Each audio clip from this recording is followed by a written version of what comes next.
Introduction to criminal law. What is a crime? A crime is an act capable of being followed by criminal proceedings, having a criminal outcome.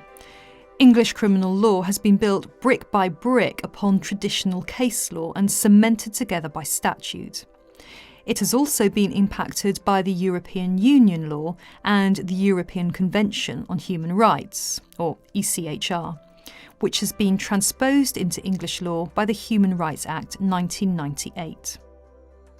How criminal law works.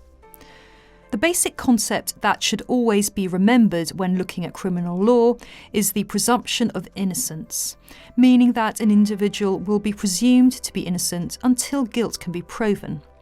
The burden is placed on the prosecution, which must prove beyond reasonable doubt that the defendant is guilty of any charge that they are accused of. In order for the case to even come to trial, there must be a prima facie case to answer.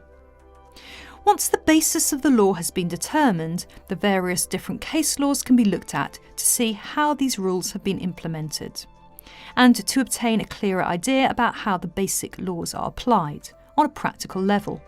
This knowledge can then be used to determine what is likely to happen in any given situation.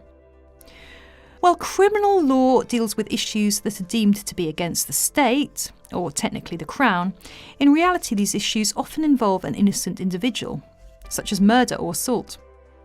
Once a defendant has been charged, it means the case is ready to proceed to trial. Broadly speaking, less serious crimes are heard in the Magistrates' Court and the more serious ones in the Crown Court.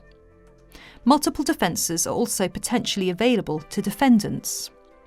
Whenever a criminal situation is being considered, it is worthwhile undertaking the analysis from both the defendant's and the prosecution's point of view, drawing on whichever arguments may be available, which will ensure a rounded discussion.